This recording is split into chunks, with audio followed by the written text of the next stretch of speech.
If you're over 60 and you're still being told that walking is the best thing you can do for your health, I want you to pause this video for a second and listen closely.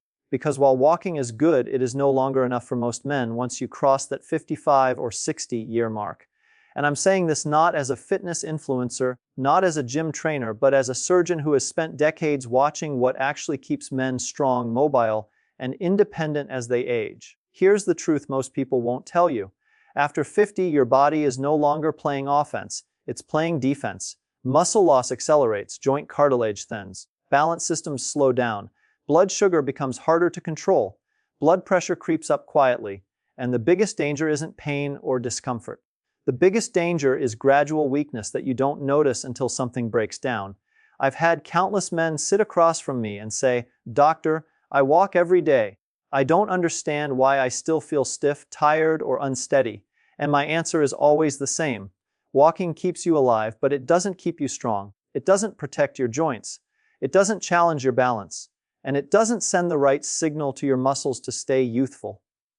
Now, before anyone gets defensive, let me be clear, walking is not bad, it's just incomplete, especially after 60. What most men don't realize is that aging changes the rules of movement. In your 30s and 40s, almost any activity gives you benefits. In your 60s and beyond, your body becomes very specific.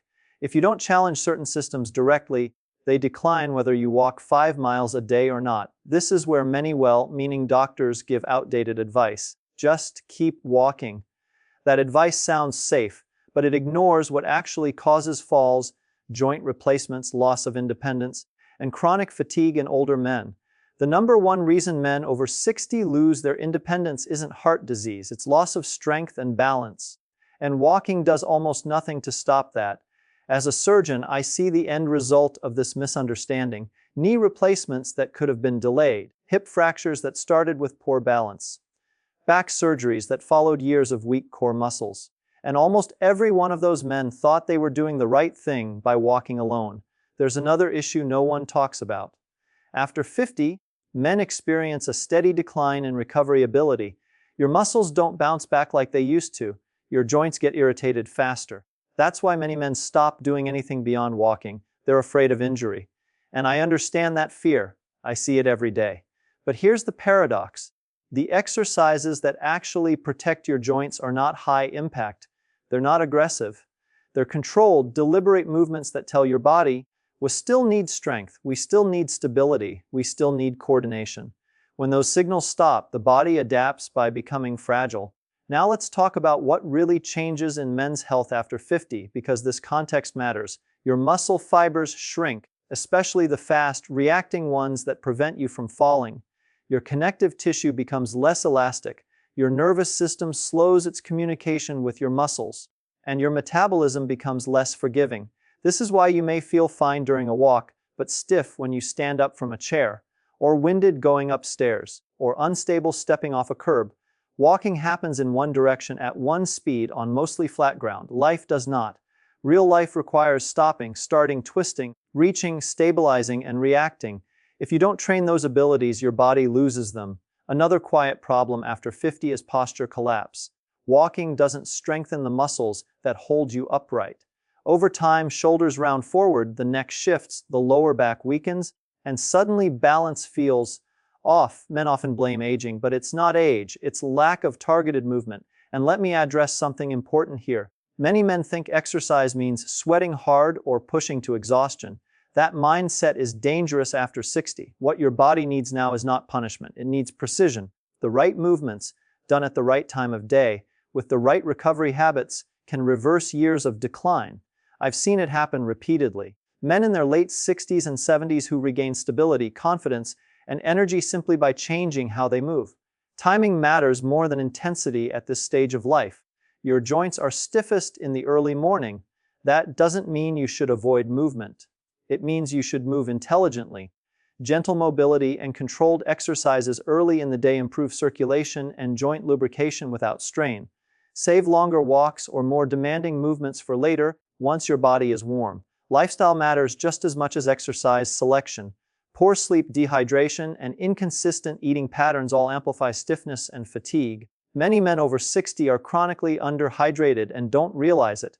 Dehydrated connective tissue is less resilient. That's a recipe for aches and injuries. Protein intake becomes critical after 50, yet many men reduce it without realizing the consequences. Muscle loss accelerates when protein is insufficient, no matter how much you walk. And without muscle, joints take more stress. Stress also plays a role. Chronic tension tightens muscles and alters movement patterns. You may not feel stressed, but your body holds it anyway. Controlled exercise acts as a reset for the nervous system. Walking alone doesn't always do that. Now here's the encouraging part. You don't need a gym, you don't need machines, and you don't need to spend hours exercising. What you need are specific movements that challenge strength, balance, coordination, and joint control in a safe way. In this series, I'm going to walk you through 5 exercises that are more effective than walking alone for men over 60. These are movements I recommend because they address the real causes of decline, not just cardiovascular fitness. They are surgeon approved because they protect joints instead of wearing them down. Each one targets a system that walking ignores. And when combined, they create a body that feels stable, capable, and confident again. Before we get into the first exercise, I want you to understand this mindset shift. Exercise after 60 is not about doing more, it's about doing smarter. If you approach these movements with patience and consistency, your body responds surprisingly well, even if you haven't exercised in years. If you've ever thought, I'm too old to start, let me say this clearly. The body responds to stimulus at any age. What changes is how carefully that stimulus must be applied. Let's talk about the first exercise because this one surprises most men. It doesn't look impressive. It doesn't feel dramatic. And that's exactly why it works so well after 60. The first exercise is controlled sit to stand movement. Now, before you dismiss this and think, that's too basic, I want you to understand something important. Sitting down and standing up is one of the most repeated movements you perform every single day. And it's also one of the first abilities men lose without realizing it. I see this constantly in my patients. They don't notice strength loss while walking because walking doesn't require much force.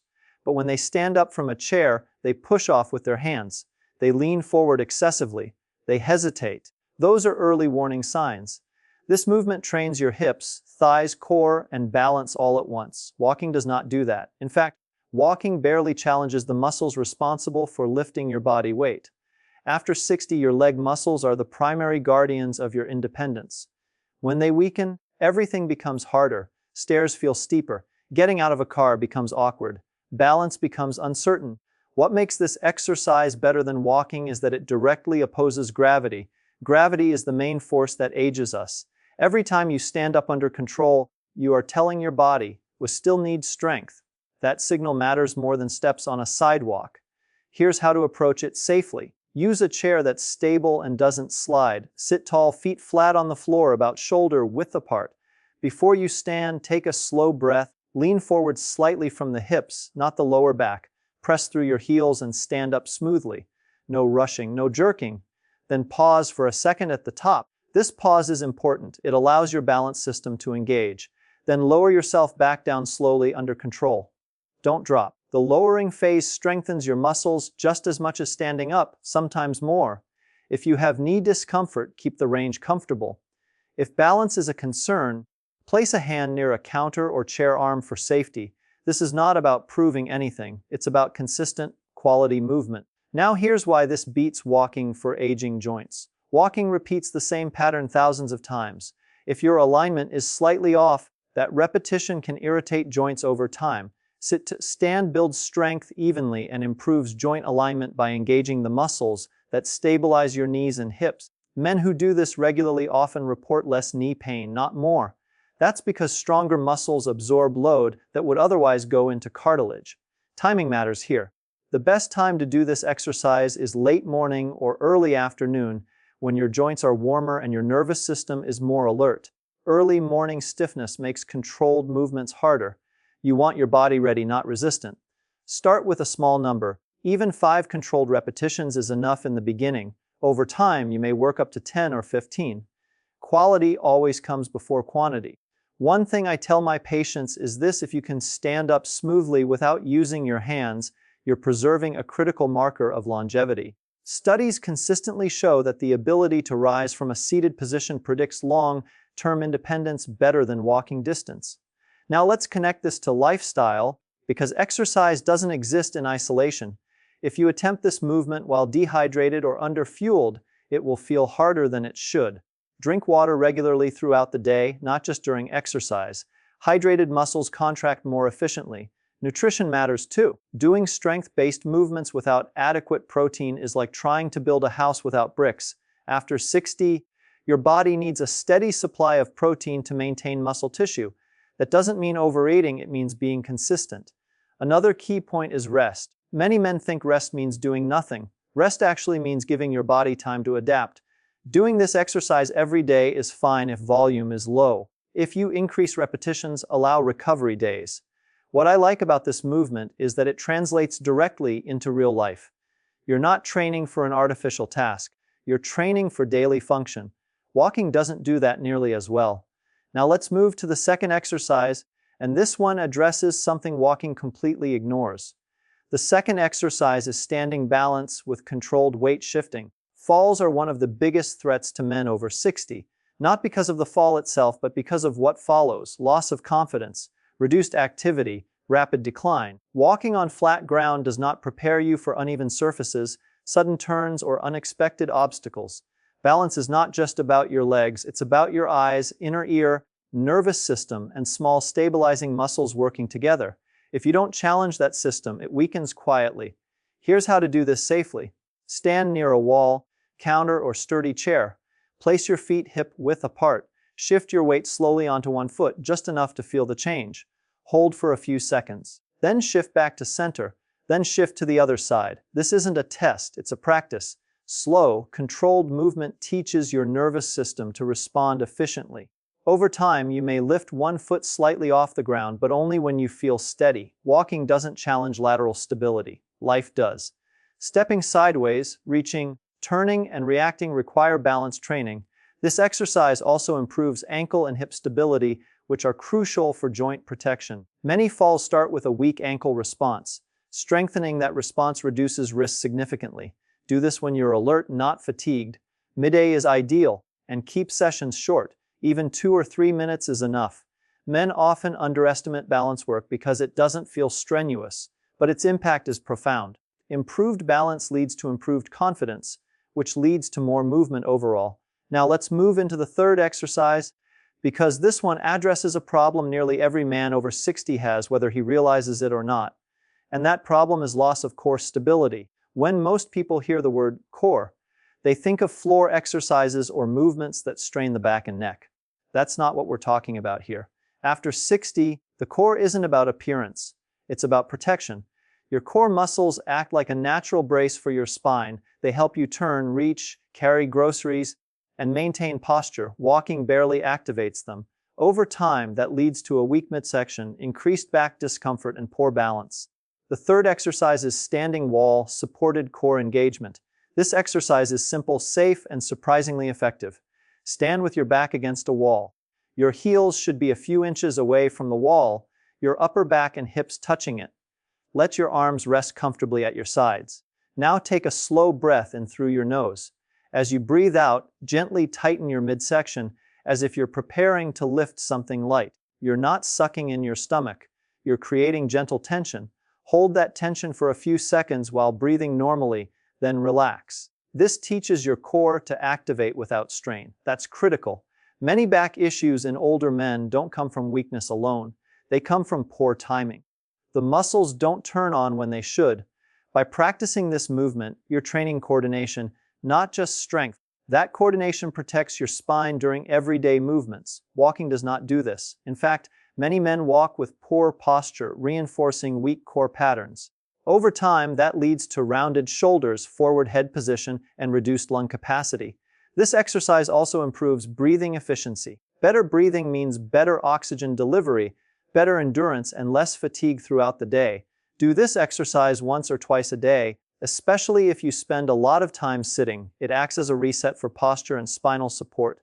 Timing matters again. This is an excellent exercise to do in the morning or evening when you want gentle activation rather than exertion. It prepares your body for movement or helps unwind tension at the end of the day. Now let's talk about the fourth exercise, and this one often changes how men feel within a few weeks. The fourth exercise is controlled upper body pushing using a wall or elevated surface. As men age, upper body strength declines faster than most realize. This affects posture, shoulder health, and even breathing. Walking does nothing to maintain upper body strength. Here's the key. You do not need to get on the floor. You do not need to strain. You use the wall. Stand facing a wall, arms extended, hands placed at chest height. Step your feet back slightly so your body is at a gentle angle. Keep your body in a straight line from head to heels. Now bend your elbows slowly, bringing your chest toward the wall. Keep your shoulders relaxed and controlled. Then push back to the starting position. This movement strengthens your chest, shoulders, arms, and upper back, all while engaging your core. It also improves shoulder stability, which reduces the risk of rotator issues. Walking never challenges these muscles. Over time, weak upper body muscles contribute to slouched posture and neck discomfort. The beauty of this exercise is that you control the difficulty by how far you stand from the wall. Closer is easier. Farther is more challenging. There's no need to rush progress. Do this movement slowly. Speed hides weakness. Control builds strength. Men often tell me they feel more upright and confident after a few weeks of this exercise. That's not psychological. It's muscular support returning where it was lost. Lifestyle factors matter here as well. If you do upper body work while dehydrated or poorly rested, shoulder stiffness increases. Make hydration and sleep a priority. This is also a good time to mention recovery. After 60, soreness is a signal, not a badge of honor. Mild fatigue is acceptable. Joint pain is not. Adjust accordingly. Now, let's pause for a moment and connect all of this back to walking. Walking is repetitive. These exercises are corrective. Walking maintains what you already have. These exercises rebuild what you've lost. And here's something important many men miss. Doing these movements actually makes walking better. Stride becomes more confident. Arms swing more naturally. Balance improves. You're not replacing walking. You're upgrading your body so walking becomes safer and more effective. Now let's talk about the fifth exercise, because this one brings everything together and addresses something walking completely misses. And that is your ability to hinge, reach, and protect your lower back during everyday tasks. Most back strain in men over 60 doesn't come from lifting heavy objects. It comes from lifting light objects the wrong way, bending forward without support, twisting awkwardly, or reaching while unstable. Walking never prepares you for those moments. The fifth exercise is the supported hip hinge. This movement teaches your body how to bend safely. It strengthens the muscles of your hips and lower back without compression or strain. Stand facing a counter or sturdy table. Place your hands on the surface for support. Keep your feet about hip width apart. Soften your knees slightly. Now slowly push your hips back as if you're closing a car door behind you while keeping your chest lifted and spine neutral. You should feel the stretch and engagement in the back of your legs and hips, not in your lower back. Then return to standing by pressing through your heels and bringing your hips forward. This movement retrains patterns that walking ignores. Strong hips protect your spine. Weak hips force your back to compensate. Many men feel immediate relief in back stiffness after practicing this regularly. That's because it restores proper movement sequencing. Do this slowly and with intention. Speed increases risk. Control builds confidence. This is an excellent exercise to do before daily activities like gardening, household chores, or long periods of standing. It prepares your body for real-world movement. Now that you've seen all 5 exercises, let's talk about how to put them together without making it complicated. You do not need a long workout. In fact, long workouts often backfire after 60. What works best is consistency with low volume. A simple routine might include 1 or 2 sets of each movement, taking no more than 15 to 20 minutes total. Some days you may do all 5. Other days you may choose 3. That flexibility matters. Listen to your joints, not your ego. Walking can still be part of your routine, but think of it as circulation and mental clarity, not as complete physical maintenance. These exercises are what preserve strength, balance, and structure. Timing again makes a difference. Strength and balance work is best done when you feel mentally alert and physically warm. Many men do well late morning or early afternoon. Evening sessions should be gentler and more focused on mobility. Let's talk briefly about lifestyle habits that amplify these benefits. Sleep is not optional. Muscle repair and nervous system recovery happen during rest. Poor sleep makes every exercise feel harder and increases injury risk. Hydration affects joint health more than most men realize. Drink water steadily throughout the day, not just before or after movement. Nutrition should support your activity. Regular meals with sufficient protein help maintain muscle tissue. Skipping meals or eating inconsistently weakens recovery. Stress management matters too. Chronic tension alters posture and breathing. Gentle exercise acts as a release valve for your nervous system. Now I want to address something important. Many men stop exercising after a minor setback, a stiff knee, a sore shoulder. They assume they've done damage. Most of the time, it's just adaptation. The body is relearning how to move. Distinguish between discomfort and pain. Discomfort fades as strength improves. Pain persists and signals the need to adjust. Progress after 60 is not linear. Some days feel great, others feel slow. That's normal. The goal is not perfection. The goal is resilience. Before we finish, I want to talk to you directly for a moment because this part matters just as much as the exercises themselves. The biggest challenge men face after 60 is not physical decline, it's inconsistency. Not because of laziness, but because of uncertainty. Men don't know how hard to push, how often to move, or whether what they're doing is actually helping or quietly causing harm. So let me simplify this. If you want to stay strong, steady, and independent as you age, your goal is not intensity. Your goal is continuity. You don't need motivation. You need a system that fits your life. These 5 exercises are not meant to exhaust you.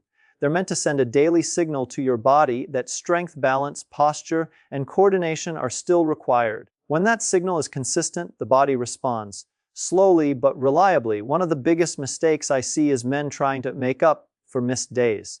They skip a week, then do too much in one session. That's when joints complain and confidence drops. Aging bodies do not respond well to extremes. They respond well to rhythm. Think in terms of seasons, not days. If you move well most days over months, your body adapts. If you stop and restart repeatedly, progress stalls.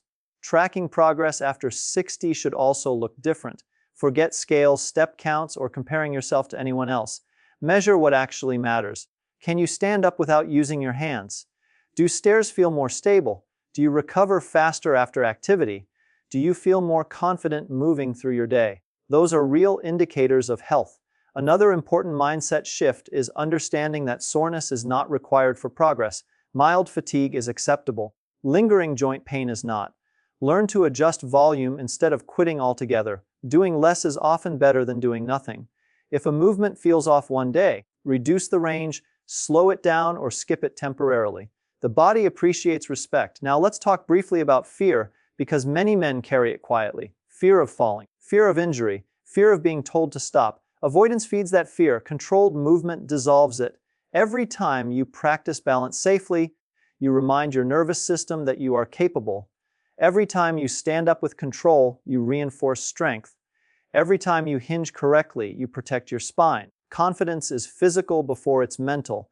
And here's something I want you to remember. Aging well is not about preserving youth. It's about preserving function. Strength, balance, posture, and coordination allow you to live on your terms. Walking alone cannot give you that. Walking keeps you moving forward. These exercises keep you upright, stable, and capable. You don't need perfection. You need participation. If you're watching this and thinking, I haven't moved properly in years, that's not a reason to stop. That's a reason to start carefully. The body responds to intelligent input at any age. I've seen men in their late 70s regain stability they thought was gone forever, not through aggressive training, but through consistent, respectful movement. Start where you are. Use support, move slowly, breathe. Stay patient. Your future strength is built quietly, one controlled movement at a time. If this message helped you, pass it on to someone who needs it, not because they need to exercise harder, but because they need to exercise smarter. And remember this, aging is inevitable. Decline is not. Take care of your body and it will take care